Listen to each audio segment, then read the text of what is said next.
जय श्री कृष्णा दोस्तों, आप सभी का दिन शुभ और मंगलमय हो। आप सभी को बछ बारस की हार्दिक शुभकामनाएं। हर साल श्री कृष्ण जन्माष्टमी के ठीक 4 दिन बाद और भाद्रपद मास के कृष्ण पक्ष की द्वादशी को बछ बारस के रूप में या फिर गोवत्स द्वादशी के रूप में मनाया जाता है। इस विशेष दिन पर पुत्र की रक्षा के लिए और अपने पुत्र के सुखद जीवन के लिए माताएं इस व्रत को रखती हैं और इसे निसंतान स्त्रियां भी पुत्र प्राप्ति की कामना से रख सकती हैं। इस दिन पूरे विधि विधान से गौ माता के साथ साथ बछड़े की भी पूजा करने की परंपरा है।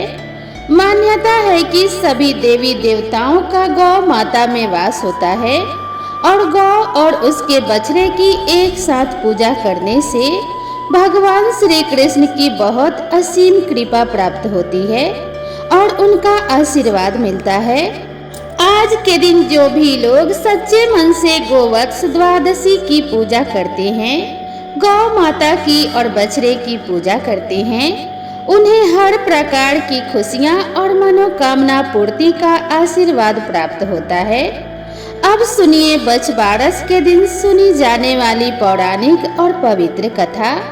बछ बारस की पौराणिक कथा के अनुसार जब भगवान श्री कृष्ण थोड़े बड़े हुए तो उनके मन में गाय चराने की इच्छा जागृत हुई। तब उन्होंने अपनी माता यशोदा से गाय चराने के लिए कहा। तब यशोदा मैया ने अपने बेटे की हिफाजत का ध्यान रखते हुए उन्हें गौ चराने जाने से मना कर दिया। लेकिन माता यशोदा ये अच्छे से जानती थी कि वो अपने बेटे को ज्यादा दिनों तक कैद करके नहीं रख पाएंगी या फिर उन्हें रोक नहीं पाएंगी। कुछ दिन बाद यशोदा माता ने श्री कृष्ण जी को गाय चराने की आज्ञा दे दी। कहते हैं उस दिन भाद्रपद कृष्ण पक्ष की द्वादशी तिथि थी। यशोदा माता ने अपने लाडले को वन में भेजने से पहले उनकी पसंद के ढेर सारे पकवान बनाए। साथ ही नंदगांव की अन्य महिलाएं भी उस दिन कान्हा के लिए बहुत सारे उपहार और तरह तरह के पकवान तैयार करके ले आईं। इसके बाद गायों को भी सजाया गया। यशोदा माता ने अपने लाडले को वन में भेजने से पहले उनकी पसंद के सारे पकवान बनाए थे। साथ ही नंदगांव की अन्य महिलाएं भी उस दिन कान्हा के लिए बहुत सारे उपहार और तरह तरह के पकवान तैयार करके ले आई थी। इसके बाद गायों को भी सुंदर ढंग से सजाया गया था और उनके लिए अंकुरित अनाज साथ में बांधे गए। माता यशोदा को अपने बेटे कृष्ण की इतनी चिंता थी कि जब तक वह वापस नहीं लौटे तब तक माता ने कुछ भी नहीं खाया, सिर्फ अंकुरित अनाज का ही सेवन किया। कहते हैं इसी दिन को बछ बारस के रूप में मनाया जाने लगा। भविष्य पुराण के अनुसार गौ माता की पृष्ठ देश में ब्रह्म का वास है, गले में विष्णु का, मुख में रुद्र का, मध्य में समस्त देवताओं और रोमकूपों में महर्षिगण, पूंछ में अनंत नाग, खुरों में समस्त पर्वत, गौमूत्र में गंगा आदि नदियाँ, गौमय में लक्ष्मी, नेत्रों में सूर्य चंद्र विराजित हैं। इसीलिए बछ बारस गोवत्स द्वादशी के दिन महिलाएं अपने बेटे की सलामती, लंबी उम्र और परिवार की खुशहाली के लिए यह व्रत रखती हैं। इस दिन घरों में विशेषकर बाजरे की रोटी, जिसे सोगड़ा भी कहा जाता है, और अंकुरित अनाज की सब्जी बनाई जाती है।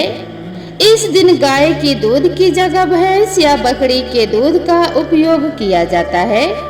हमारे शास्त्रों में इसका महात्म्य बताते हुए कहा गया है कि बछ बारस के दिन जिस घर की महिलाएं गौ माता का पूजन अर्चन करती हैं, उसे रोटी और हरा चारा खिलाकर उसे तृप्त करती हैं।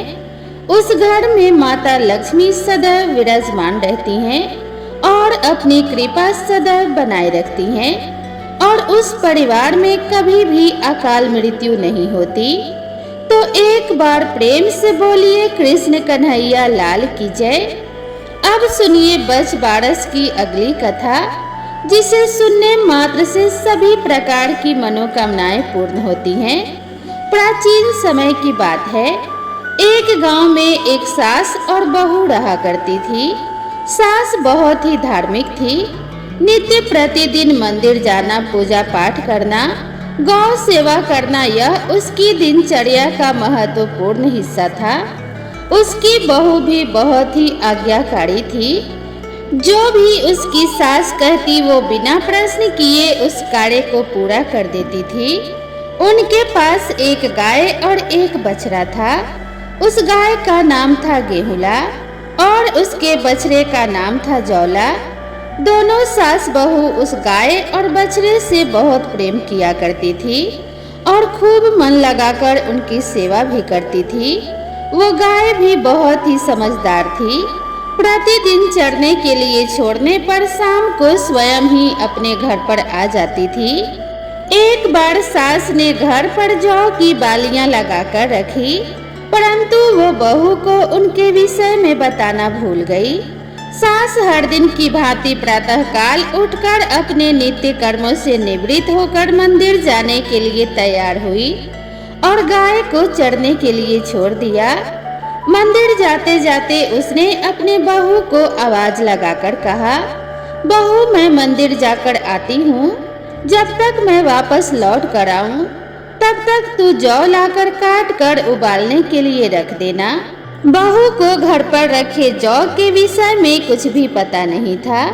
उसको अपनी सास की बात सुनकर ऐसा लगा कि उसकी सास ने उसे जौला यानी गाय के बछड़े को काट कर उबालने के लिए कहा है।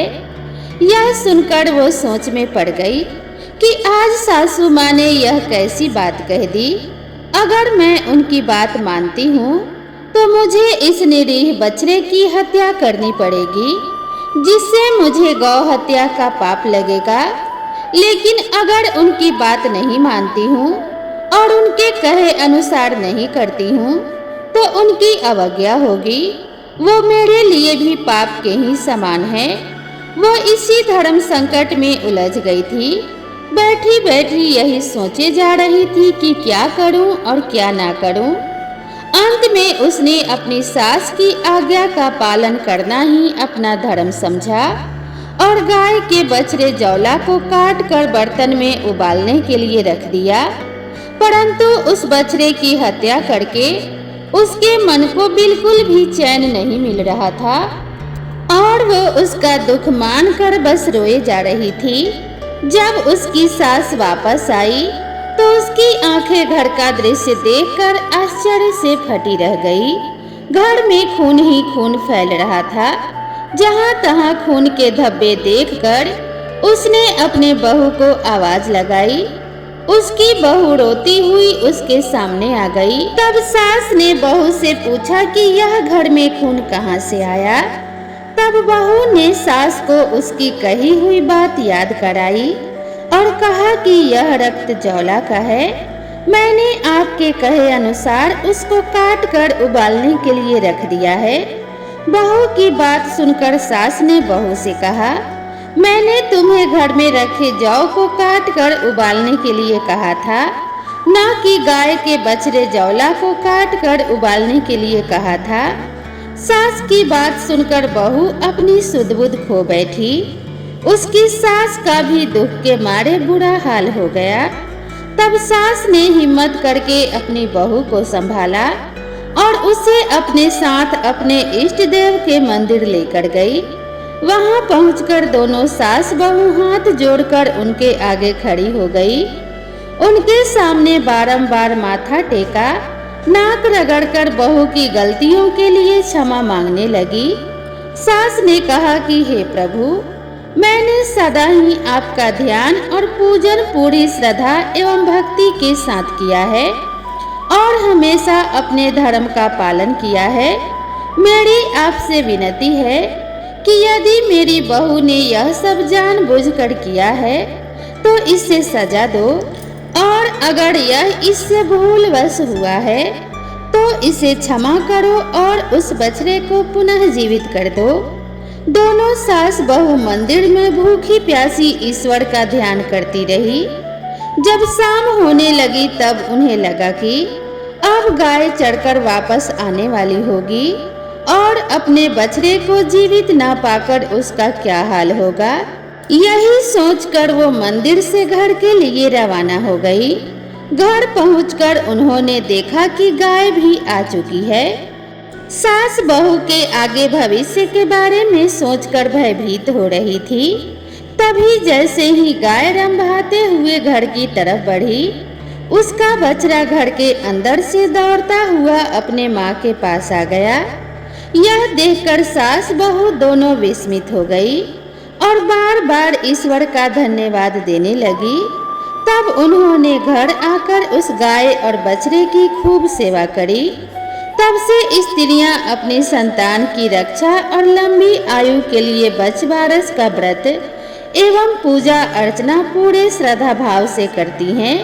अब आइए श्रवण करते हैं बछबारस व्रत की तीसरी पौराणिक कथा, जिसे सुनने मात्र से घर में सुख समृद्धि का वास होता है और संतान दीर्घायु होती है। पौराणिक कथा के अनुसार बहुत समय पहले स्वर्णपुर नामक नगर में देवदानी नाम का एक राजा राज्य किया करता था।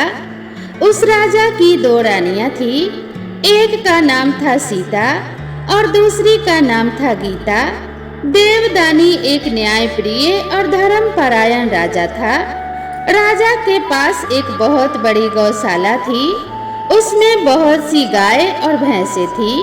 रानी सीता को एक भैंस अति प्रिय थी और वो उसका बहुत ख्याल रखती थी। वहीं दूसरी ओर रानी गीता को एक गाय और उसका बछड़ा बहुत ज्यादा प्रिय था। वो उस गाय को अपनी सखी मानती थी और उसके बछड़े को अपने संतान के समान स्नेह करती थी। रानी गीता और उस गाय में एक दूसरे के प्रति इतना प्रेम देखकर रानी सीता और उसकी भैंस उनसे ईर्ष्या किया करती थी। रानी सीता स्वयं को रानी गीता से श्रेष्ठ मानती थी और उसकी भैंस भी स्वयं को गायों से श्रेष्ठ मानती थी। परंतु गायों को पूजा जाता था और यह देखकर उस भैंस को बहुत ईर्ष्या होती थी। ईर्ष्यावश एक दिन उस भैंस ने रानी सीता को रानी गीता और उसके विषय में भड़काना शुरू कर दिया। भैंस ने कहा, इस गाय और बछड़े को सब बहुत प्रेम करते हैं। राजा देवदानी भी इस गाय और बछड़े में अधिक रुचि लेते हैं। इस तरह से तो एक दिन तुम और मैं अकेले ही रह जाएंगे। सभी उस गाय और बछड़े और रानी गीता को ही सम्मान देंगे। उसकी बातें सुनकर रानी सीता को क्रोध आ गया और असुरक्षा की भावना से ग्रस्त होकर उसने मौका पाते ही उस गाय के बछड़े को काट कर गेहूं के ढेर के नीचे दबा दिया। अपने बछड़े को न पाकर वो गाय दुखी होकर आंसू बहाने लगी। उसको दुखी देखकर रानी गीता भी व्यथित हो उठी। रानी ने सेवकों को उस गाय के बछड़े को खोजने के लिए कहा, परंतु उसका कोई भी पता नहीं चल सका।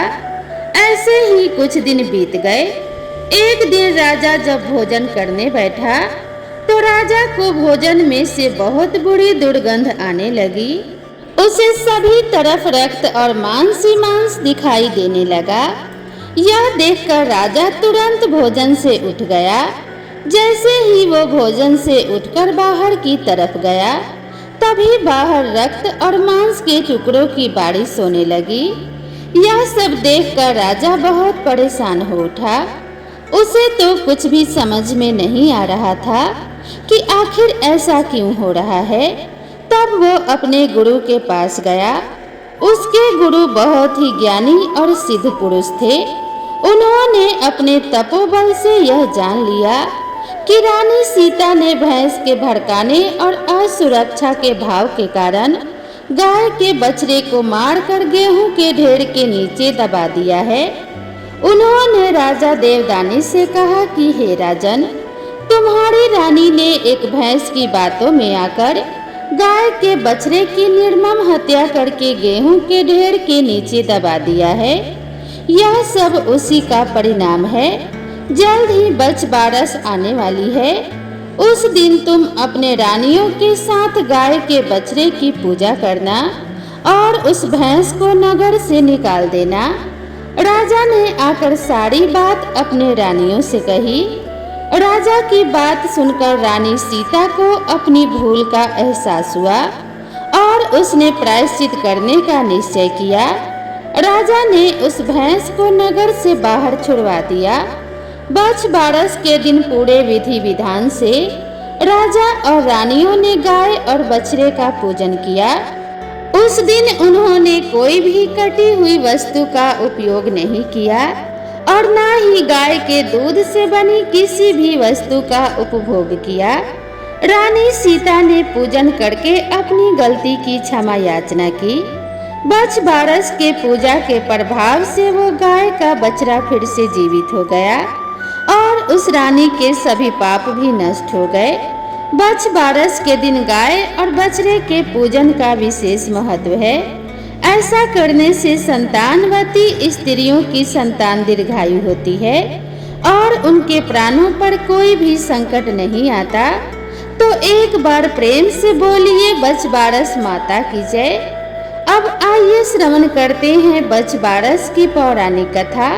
बहुत समय पहले एक गांव में एक साहूकार रहता था जिसके 7 बेटे थे। साहूकार ने गांव में एक तालाब का निर्माण करवाया, किंतु 12 वर्षों तक वह तालाब जल से नहीं भरा। इस विषय में साहूकार ने कुछ विद्वान पंडितों से सलाह लेना उचित समझा। साहूकार ने पंडितों से पूछा कि इतना समय होने के बाद भी मेरा तालाब जल से क्यों नहीं भरा। तब पंडितों ने कहा कि यदि तुम अपने बड़े बेटे या तुम्हारे पोते की बलि दोगे तो ही यह तालाब जल से भरेगा। साहूकार ने पंडितों की बात मान ली और अपनी बड़ी बहू को पीहर भेज दिया। साहूकार की बड़ी बहू हर साल बछ बारस का व्रत रखकर बछ बारस माता की कथा सुनती थी। बड़ी बहू के पीहर जाते ही साहूकार ने वही किया जो उससे पंडितों ने कहा था और उसने अपने बड़े पोते की बलि चढ़ा दी। इसके तुरंत बाद ही बहुत तेज वर्षा हुई और तालाब पानी से लबालब भर गया। तालाब को पानी से भरा देख साहूकार उसकी पूजा करने निकल पड़ा और उसे ऐसा करता देख बाकी सभी लोग भी उसके पीछे तालाब की पूजा करने के लिए जाने लगे। जाते समय साहूकार ने अपनी दासी को गिवला धानुला बनाने के लिए कहा। साहूकार के यहाँ एक गाय का बच्चा था जिसका नाम भी गिवला धानुला था। दासी ने समझा कि वह उसे गाय के बच्चे को पकाने के लिए कहकर गए हैं, तो उसने वैसा ही किया। साहूकार और उसकी पत्नी गाजे बाजे लेकर अपने बेटे बहू के साथ तालाब की पूजा करने लगे। कुछ समय बाद जिस पोते की बलि दी गई थी वह गोबर में लिपटा हुआ मिला और कहने लगा कि वो भी तालाब में कूदेगा। उस बच्चे को देखकर साहूकार बहुत प्रसन्न हुआ और सोचने लगा कि गाय माता ने ही हमारी लाज रखी है, जिस कारण आज हमें हमारा पोता वापस मिल गया है। साहूकार की बड़ी बहू जो कुछ समय पहले तक विलाप कर रही थी, अपने बड़े बेटे को देखकर बहुत खुश हुई। तब साहूकार भागता हुआ घर जा पहुंचा और दासी से गाय के बछड़े के बारे में पूछा। तब दासी ने उत्तर दिया कि आपके कहे अनुसार मैंने गिवला धानुला पका लिया। दासी की यह बात सुनकर साहूकार क्रोधित हो उठा और दासी से कहने लगा, अरे पापिन, तूने यह क्या अनर्थ कर दिया। पहले ही एक पाप से मुश्किल से उतर कर आए हैं, उससे पहले ही तूने हमारे द्वारा दूसरा पाप कर दिया और दूसरा पाप हमारे माथे पर मर दिया। साहूकार और साहूकारनी चिंता में पड़ गए कि अब गाय आएगी तो उसे क्या जवाब देंगे। साहूकार ने बछड़े को खड्डे में डालकर दबा दिया। जब शाम को गाय जंगल से वापस लौटी तो अपने बच्चे को वहां न देखकर चिल्लाने लगी जब उसने मिट्टी को खोदा तो उसमें से एक गाय का बछड़ा निकल आया। ये देखकर साहूकार ने पूरे गांव में सभी स्त्रियों को बछ बारस का व्रत रखने का ढिंढोरा पिटवा दिया। हे बछ बारस माता, जैसे साहूकार की बहू को दिया वैसे ही हम सबको देना। बछ बारस की कहानी सुनने वाले और बछ बारस की कहानी कहने वाले सभी पर अपनी कृपा बनाए रखना। तो प्रेम से बोलिए बछ बारस माता की जय। तो दोस्तों, आप सभी को यह कथा, यह कहानी कैसी लगी कृपया कमेंट करके ज़रूर बताएं। वीडियो पसंद आई हो तो इसे एक लाइक ज़रूर करें और मेरे चैनल से जुड़े रहने के लिए मेरे चैनल को सब्सक्राइब करना ना भूलें। तो मिलते हैं इसी तरह की नई कथा और नई कहानी के साथ। तब तक के लिए राधे राधे।